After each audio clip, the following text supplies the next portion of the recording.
Salut à tous, on se retrouve pour l'épisode 2536 du Zap Image. On commence aujourd'hui en ce samedi 2 septembre avec des anniversaires et tout d'abord c'est celui de Emiliano Martinez, le gardien argentin de Aston Villa. On se souvient tous de sa grosse Coupe du Monde et surtout de la finale contre l'équipe de France où il avait été énorme. Il fête aujourd'hui ses 31 ans, bon anniversaire à lui.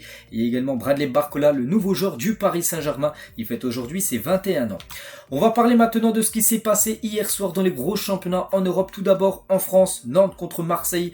Donc score final 1 partout. Donc c'est surtout une contre-performance pour l'OM, je vais vous dire pourquoi. Donc tout d'abord Marseille menait 1-0 grâce à Ismail Assar en tout début de match, 4 minutes de jeu. Donc c'était parfait bien sûr pour l'OM. Après, l'autre bonne nouvelle c'est qu'il y a eu carton rouge pour l'équipe de Nantes. Donc bonne nouvelle bien sûr pour Marseille. Donc Marseille gagne 1-0. Ils jouent avec un joueur en plus. Mais ils ont concédé l'égalisation par Mostafa Mohamed à la 39e minute de jeu. Et le score après n'a plus bougé. C'est-à-dire que Marseille a joué quasiment 80 minutes avec un joueur en plus.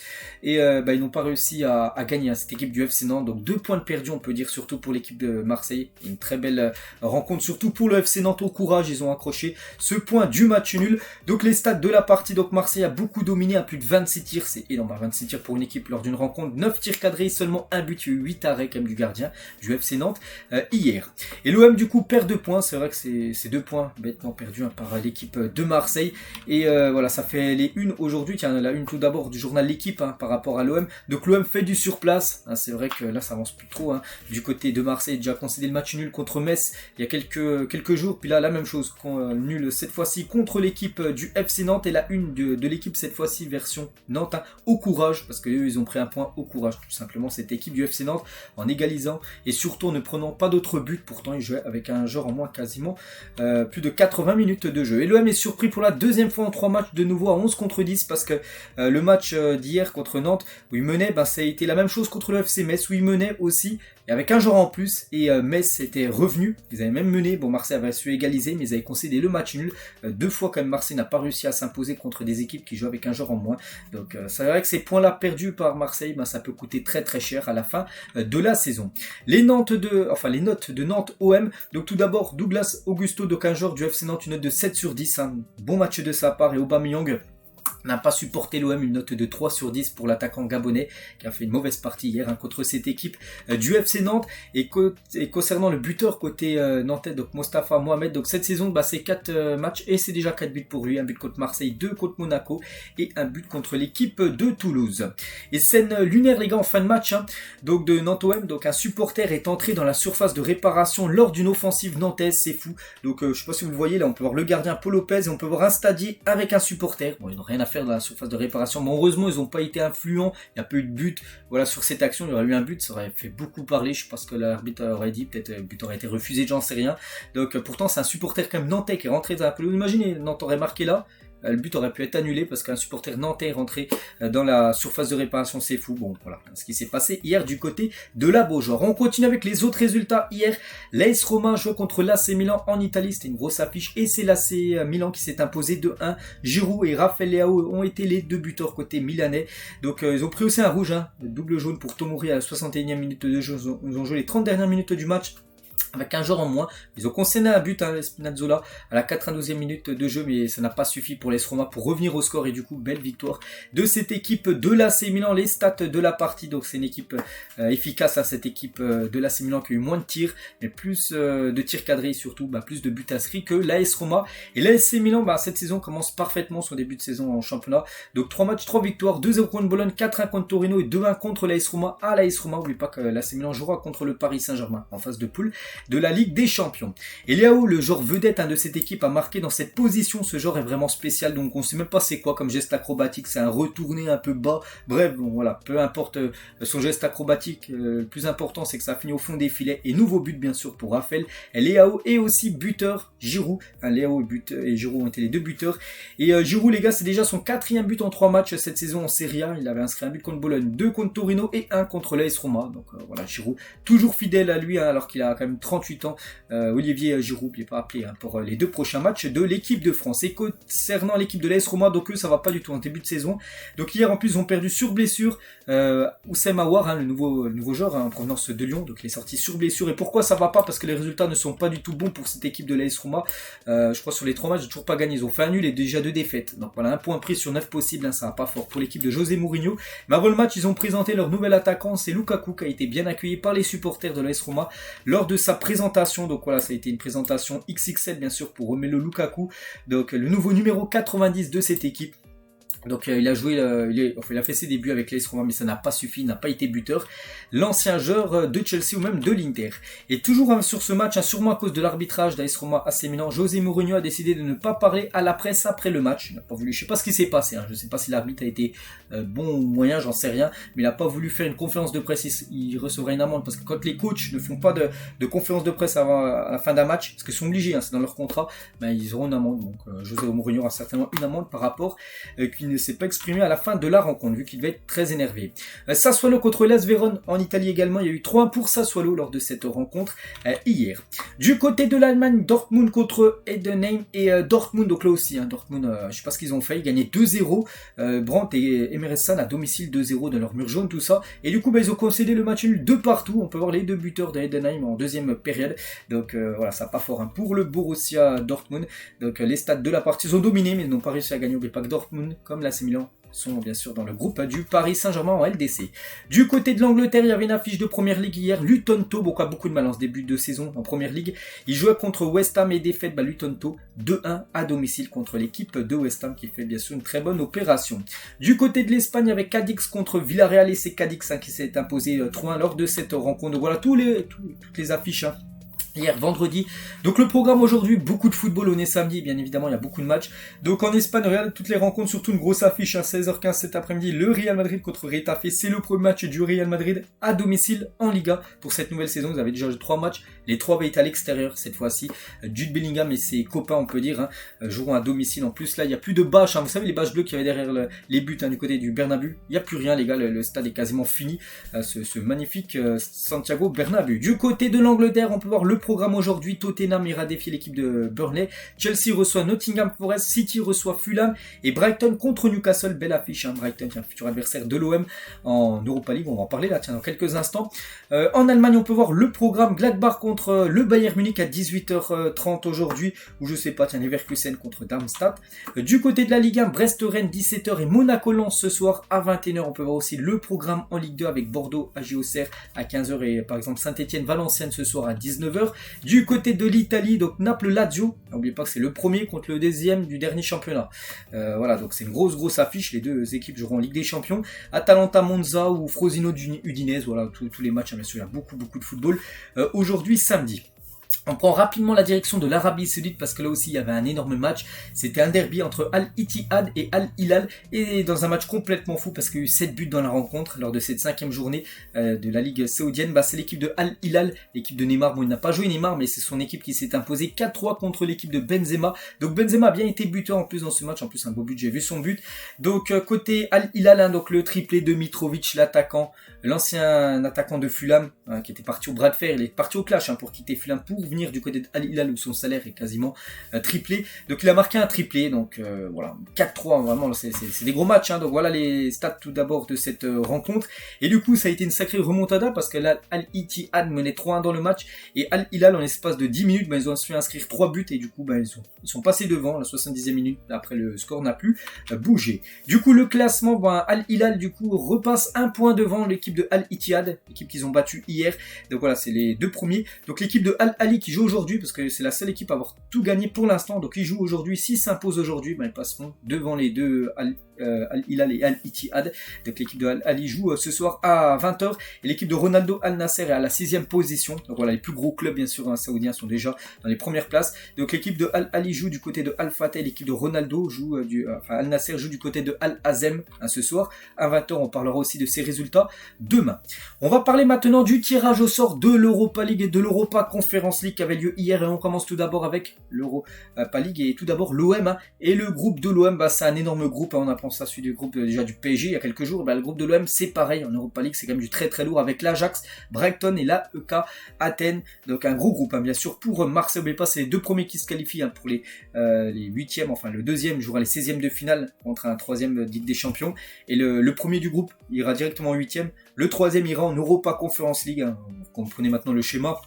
Donc voilà, ce groupe de l'OM, et Pablo Longoria il a dit, on considère que c'est un gros groupe très relevé. Parler de groupe de la mort à ce moment-là de la compétition, c'est un groupe compliqué, très relevé, avec un haut niveau compétitif très haut. C'est vrai qu'avec l'Ajax, Brighton, qui est une très bonne équipe, on sait Brighton, et Athènes, peut-être l'équipe un peu la moins connue. Donc voilà, très très groupe bien sûr pour Marseille. Et sur BFootball, à quelle place va terminer l'OM dans ce groupe en Europa League? Donc premier, deuxième, troisième, quatrième, plus de 6000 votants, et la plupart ont mis la troisième position. Donc moi j'ai mis deuxième, j'espère, parce que moi je soutiens tous les clubs français, même si je suis pour le PSG, je soutiendrai l'OM les gars, parce que moi je suis pas hors club français. Voilà, je soutiendrai l'OM comme je soutiendrai Toulouse, Rennes ou même Lille pour les autres les autres équipes françaises. Donc j'ai mis deuxième, j'espère qu'au moins ils feront une belle saison en Europa League, parce qu'ils ont déjà échoué en Ligue des Champions. Après la plupart mettent quand même troisième position, ce qui voudrait dire Europa Conference League. Imaginez un barrage LDC, Europa League, et ils pourraient faire les 3 compétitions européennes cette équipe de Marseille. Bon, là c'est seulement des pronostics, que la vérité se passe sur le terrain. Et l'OM qui va affronter Brighton, qui est une équipe anglaise, et l'OM a beaucoup de mal contre les clubs anglais. Donc l'OM a perdu ses 6 derniers matchs contre des clubs anglais en Coupe d'Europe et n'en a gagné aucun de ses 10 derniers. Donc les stats, c'est 0 victoire, 2 nuls, 8 défaites. Enfin avec Marseille contre des clubs anglais. Le dernier en date, ça a été Tottenham, on se souvient la saison dernière. L'Ajax a gagné ses 4 derniers matchs contre des clubs français en Coupe d'Europe. L'Ajax est également dans le groupe de Marseille. Donc Marcelino aura du pain sur la planche. C'est vrai que voilà, c'est par exemple les clubs néerlandais ou même les clubs anglais ne réussissent pas du tout à l'équipe de Marseille. Et Miko Tadze, le nouvel attaquant de l'Ajax, va faire son retour sur les pelouses françaises le temps d'un match au Vélodrome. En plus, n'oubliez pas qu'il avait déjà été buteur cette saison, à peu près 2 semaines. Metz, Marseille, eu 2 partout. Il a été buteur contre l'OM, donc il retrouvera l'OM cette saison pour un double match, bien sûr, de Coupe européenne. Et du coup, les groupes à quand même de la mort pour Marseille et pour le PSG. C'est vrai que les deux gros clubs français méritent quand même des très gros groupes du côté de l'Europa League. Concernant le Stade Rennais pour l'Europa League, donc ça sera Villarreal, ça sera le Maccabi Tel Aviv, oui, et le Panathinaikos, qui avait éliminé l'Olympique de Marseille lors des 3e tours préliminaires. Donc bon, un groupe à la portée bien sûr de Rennes. Quelle position? Pareil, là un petit sondage, 3100 votes, et la plupart ont mis deuxième. Moi j'ai mis premier. Je pense que Rennes peut accrocher cette première place au vu du mercato qu'ils ont fait. Pour moi Rennes les gars, ils peuvent vraiment viser la première place. Bon, il y en a pas mal qui mettent Rennes à la deuxième position, on verra. Concernant le groupe de Toulouse, donc il y a l'ASC, il y a Union Saint-Gilloise, et il y a surtout Liverpool, la grosse équipe bien sûr, Liverpool de cette Europa League. Donc gros groupe bien sûr pour le TFC. Donc là la même chose, quelle place va finir Toulouse? Un peu moins de 4000 votes, et la plupart ont mis à la 3e position cette équipe de Toulouse, qui voudrait dire reverser en Europa Conference League. J'ai mis deuxième, parce que moi je soutiens à fond les clubs français, j'espère. Premier ça va être impossible, voilà, Liverpool sera certainement premier, pourquoi pas accrocher cette 2e place. Là ce qui est Union Saint-Gilloise, je pense qu'il y a moyen, ils peuvent le faire, tout simplement. Cette équipe du TFC, malgré qu'ils ont perdu pas mal de joueurs. Et Toulouse les gars a affronté Liverpool en août 2007 en 3e tour préliminaire de la Ligue des Champions. Vous les affrontez de nouveau là, comment dire, en Europa League. Défaite 5-0 sur les 2 matchs, voilà, pour Toulouse. Bon, voilà, c'est une nouvelle saison, mais c'est vrai qu'entre Liverpool et Toulouse, voilà, on le favorise bien évidemment l'équipe anglaise.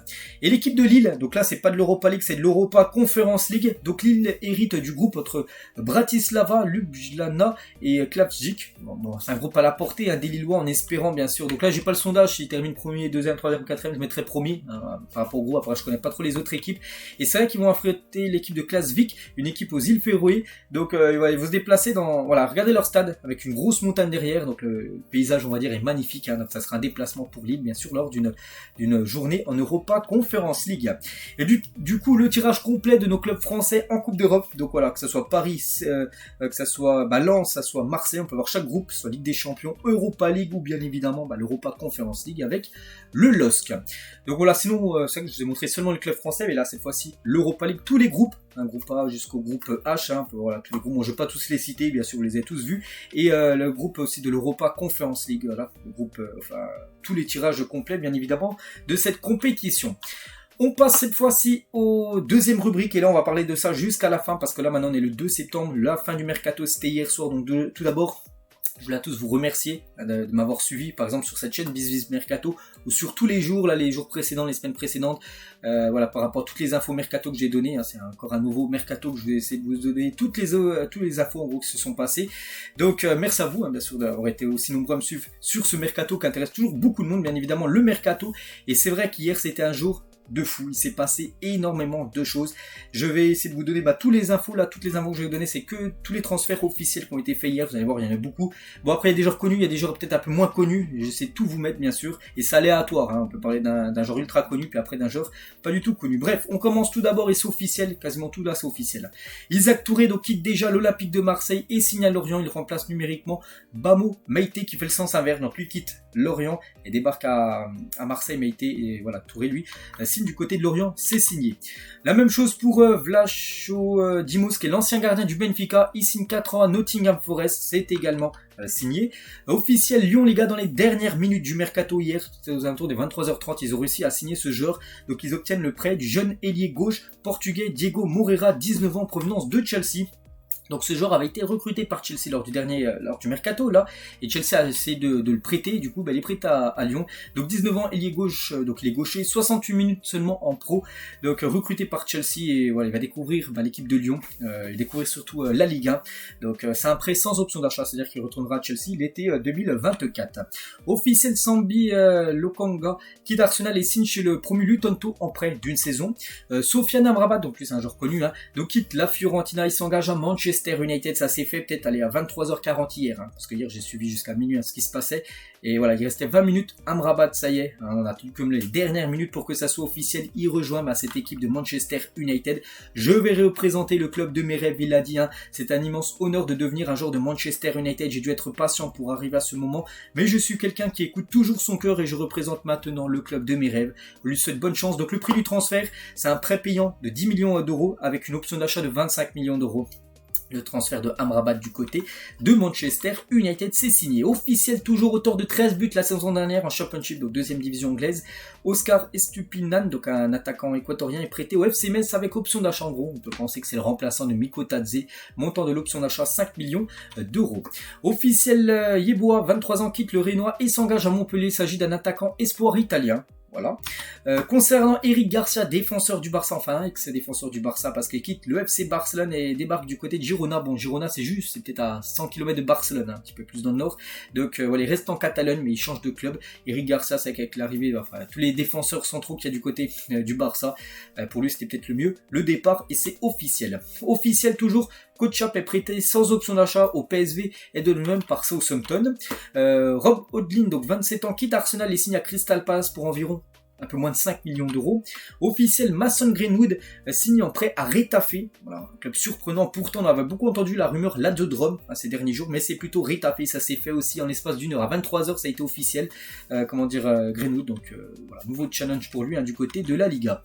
Officiel, Juan Bernat est prêté par le PSG au Benfica pour une saison. La saison prochaine. Bonne chance, bien sûr, à Juan Bernat qui n'était pas dans les plans, hein, de Luis Enrique. Officiel, Brennan Johnson quitte Nottingham Forest et s'engage jusqu'en juin 2029. Un contrat de 6 ans pour lui à Tottenham plutôt.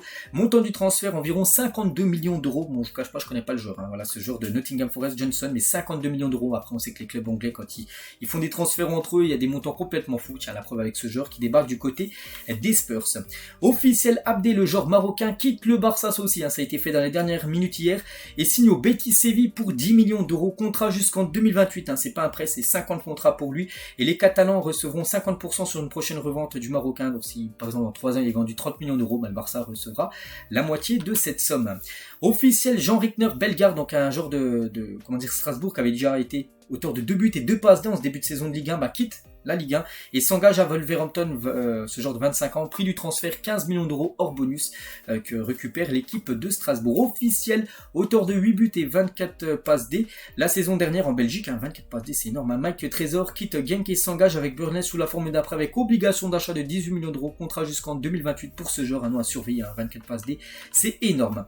Officiel, Naël Maupay, donc un attaquant de Everton, est prêt avec option d'achat à Brentford, son ancien club, parce qu'avant d'évoluer à Everton, il évoluait à Brentford, donc en gros il revient dans son club à l'époque, hein. Cet attaquant qui est un attaquant français, hein, Naël Maupay. Officiel transfert surprise, le FC Séville annonce le transfert libre de Marino Diaz qui était en fin de contrat avec le Real Madrid depuis le 30 juin dernier. Et du coup, il s'est mis d'accord avec l'équipe du FC Séville pour la saison prochaine, pour l'ancien joueur de Lyon. Officiel, un transfert voilà, qu'on voulait tous voir, enfin surtout moi que je voulais le voir ce transfert, et ça a été fait, et hier c'était n'importe quoi. Un coup, toutes les heures, un coup il venait pas. Je sais pas si vous avez suivi un petit peu ce qui s'est passé, et à la fin du compte, ça y est, c'est signé. Et c'est Randal Kolo Muani revient en Ligue 1 et signe au PSG seulement un an après son départ en Bundesliga. Il fait déjà son retour en Ligue 1, bon pas dans le même club. Cette fois-ci c'est pas à Nantes, c'est bien au PSG qui revient en Ligue 1. Montant du transfert, c'est 90 millions d'euros, bonus inclus. Donc c'est 75 millions d'euros fixes, le transfert, et 15 millions de bonus, d'après ce que j'ai pu voir, je crois que c'est d'être ça cette somme. Donc 90 millions d'euros, Randal Kolo Muani. Il a dit, cela fait très plaisir de revenir aux sources, j'ai été attiré par le projet du club. Maintenant j'ai hâte de me mettre au travail, de jouer enfin sous ses couleurs, ses couleurs parisiennes. Contrat de 5 ans jusqu'au 30 juin 2028 pour Kolo Muani.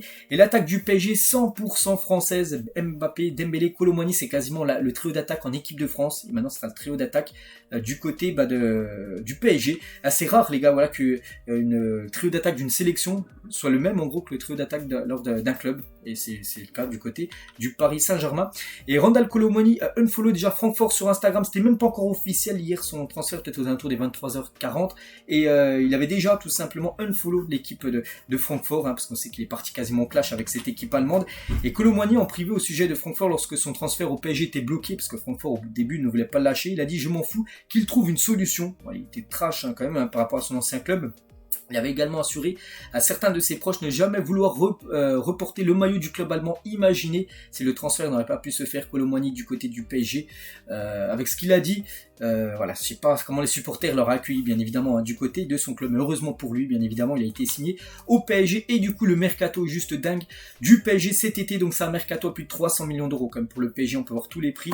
Bon, il y a des joueurs qui sont arrivés libres, il y a des joueurs qui ont coûté très cher, comme Kolo Muani, le dernier, qui est arrivé pour 90 millions d'euros. Donc voilà, c'est vrai que c'est un sur 10, je mettrais un 9 sur 10, voilà, même un 9,5 sur 10, il fallait noter le mercato du PSG. Et voici les 13 plus gros transferts de l'histoire de la Liga, et les 12 premiers, c'est tout simplement que des joueurs qui sont arrivés du côté du PSG avec Neymar, Mbappé, Kolo Muani qui est maintenant sur le podium des plus gros transferts de l'histoire de la Ligue 1, 90 millions d'euros, et Barcola, 12e position, qui a été transféré lui cet avant-hier, 45 millions d'euros du côté de Paris. Donc voilà ce qu'on va dire sur Randal Kolo Muani. On lui souhaite la bienvenue et énorme recrue, ça fait plaisir de le revoir en Ligue 1. Concernant Hugo Ekitike, donc il n'y a pas eu d'accord qui a été trouvé entre West Ham, Francfort, tout ça, donc du coup il reste au PSG, Hugo Ekitike pour cette nouvelle saison. On continue, donc Luis Sinisterra est prêté un an à Bournemouth par Leeds United. Concernant ce joueur officiel, Adil Aouchiche, ancien joueur du PSG, de Lorient, de Saint-Etienne, donc quitte Lorient et signe à Sunderland en 2e division anglaise. On lui souhaite bonne chance. Ibrahima, j'ai été choqué par rapport à ce transfert, donc Ibrahima Sangaré signe à Nottingham Forest, qui va jouer le maintien alors qu'il aurait pu rester au PSV, jouer la Ligue des Champions. Le PSV est qualifié pour la LDC, mais non, il préfère aller à Nottingham Forest, donc c'est plutôt décevant comme son transfert. Je pense qu'il aurait mérité mieux, tout simplement, le joueur Sangaré. Donc, lui souhaite bonne chance du côté de la première ligue. Officiel, Timothée Pembele signe à Sunderland. Tiens, comme Adil Aouchiche, ça, je peux mettre les deux ensemble. Donc, voilà, lui aussi, un joueur du PSG où il a été prêté à Bordeaux aussi ces derniers temps. Donc, direction Sunderland. Officiel, Alex Iwobi quitte Everton et signe à Fulham. Montant du transfert, 26 millions d'euros. L'ancien bordelais Wang est prêté une saison à Norwich par Nottingham Forest. Officiel, Fodé Ballo-Touré est prêté par l'AC Milan à Fulham. Tout ce que je vous dis là, les gars, tout ça c'est officiel, je mets que des infos officielles. Odriozola, un défenseur du Real Madrid, donc fait son retour à la Real Sociedad en provenance du Real Madrid, transfert de 3 millions d'euros, ça a été bouclé aussi lors des dernières heures du mercato hier.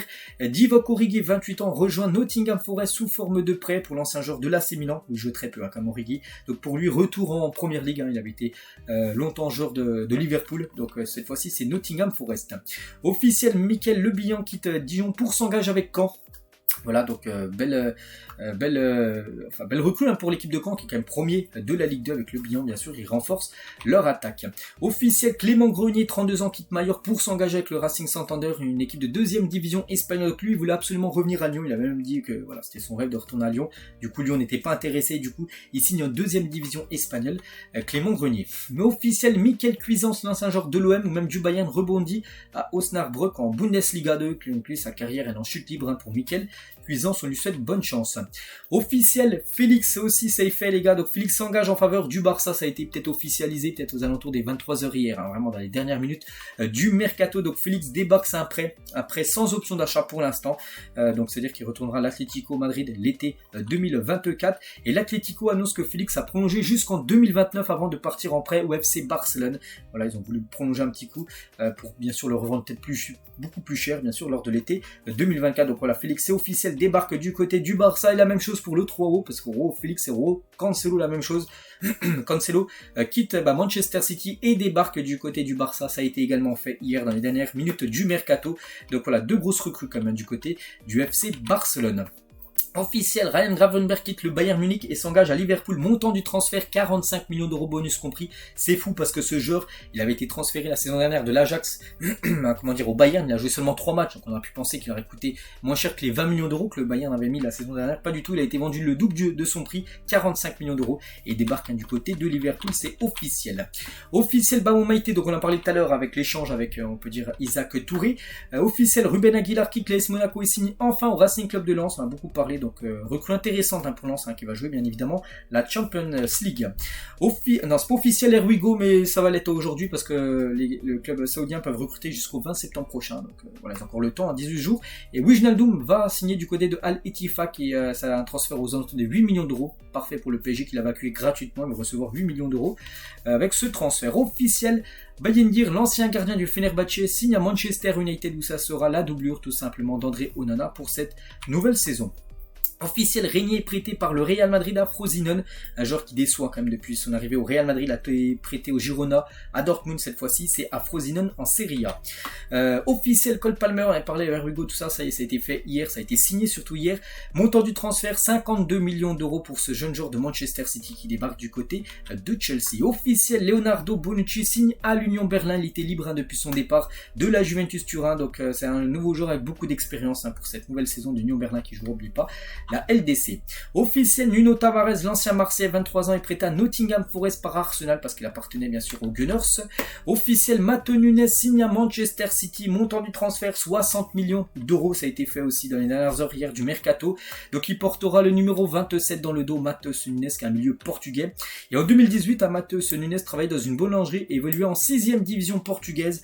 Donc voilà, en 2018, ça fait 5 ans, sacré marge de progression. Et maintenant, il joue à Manchester City, le meilleur club au monde, si on prend en compte la Ligue des Champions remportée. Donc aujourd'hui, il vient de s'engager à City, donc ne lâchez jamais rien, bien sûr, comme Matheus Nunes. Et du côté de City, ils ont envoyé aussi les millions. Vardiol 90, Doku 60, Nunes 55, au Kovacic 29 millions d'euros. Ils ont dépensé rien qu'avec ces 4 jours-là, plus de 234 millions d'euros. Cette équipe de Manchester City. Officiel, Clément Lenglet rejoint Aston Villa en prêt. Ça, c'est une bonne nouvelle pour le Barça parce que c'est un groupe financier. Et il débarque du côté de l'équipe de Unai Emery. Officiel, Roman Yaremchuk, qui est un joueur ukrainien, est prêté à Valence par Bruges pour une saison. Un nouveau club pour Yaremchuk. Officiel, Ansu Fati est prêté par le Barça. Brighton, hâte de le voir évoluer sous 2 Herbie, qui est une très bonne équipe, cette équipe, avec beaucoup de possession, tout ça. Brighton qui affrontera en plus, Marseille, on va voir, Ansu Fati au stade Vélodrome. Donc voilà, concernant Ansu Fati, nouveau club. Donc c'est un prêt et Brighton va payer 75% de son salaire et le Barça paiera les 25% du salaire d'Ansu Fati. Et on peut voir sinon toutes les autres recrues qui ont débarqué du côté de Brighton, pas mal, ils ont très bien recruté aussi, très bien vendu. McAllister qui est parti aussi, Caicedo à 133 millions d'euros, il a rejoint Chelsea. Officiel, Samu Castillejo quitte Valence et rejoint Sassuolo en prêt avec option d'achat. Voilà, concernant cet ancien joueur de la Milan, il avait joué à Milan aussi il y a quelques années. Officiel, Jens Nkunku signe à Francfort en provenance de Saint-Etienne, transfert estimé à 10 millions d'euros. Bonus compris, pourtant Saint-Etienne avait levé l'option d'achat, c'était en janvier dernier, 2 millions d'euros, puis le revendent quasiment 6 mois après, 10 millions d'euros à l'équipe de Francfort. Officiel, Papu Gomez résilie son contrat avec Séville suite à un accord commun, donc pour l'instant on ne sait pas où il va signer, mais ce qui est officiel c'est qu'il n'est plus sous contrat, il peut s'engager où il veut, le joueur argentin. Officiel, un transfert fou ça, Andy Carroll, un attaquant anglais de 34 ans, vient de s'engager avec Amiens, une équipe de Ligue 2, donc il portera le numéro 99 du côté de Amiens. À l'époque il a été transféré comme 40 millions d'euros à l'époque du côté de Liverpool, donc il rejoint gratuitement parce qu'il avait résilié son contrat avec son ancien club, gratuitement il débarque du côté de Amiens. Officiel, Ismaël Garbi est prêté une saison par le PSG à Lausanne en Suisse, ça c'est fait, il aura pas mal de temps de jeu là-bas, parce que le temps de jeu au PSG c'était restreint pour lui. Officiel, Tanganga quitte Tottenham et signe à Augsbourg. Du côté de l'Allemagne, officiel Duvan Zapata, l'attaquant colombien qui pour moi sous-côté est prêté avec option d'achat obligatoire au Torino qui sera obligé de l'acheter tout simplement lors de l'été 2024. Officiel Sergio Reguilón est prêté par Tottenham en Manchester United jusqu'à la fin de la saison. Officiel Nicolas Dominguez s'engage à Nottingham Forest en provenance de Bologne pour 10 millions d'euros voilà, pour ce joueur. Officiel Fulham prête Kevin Mbabu à Augsbourg voilà, pour la saison prochaine. Donc c'est vrai que c'est un joueur où on se marquait cheaté sur FUT, hein. C'est vrai qu'il était cheaté, c'était un latéral droit qui court bien sûr très vite Mbabu. L'ancien Marseille, c'est officiel tout ça. De toute façon, Maxime Lopez quitte Sassuolo et rejoint la Fiorentina sous la forme d'un prêt avec option d'achat.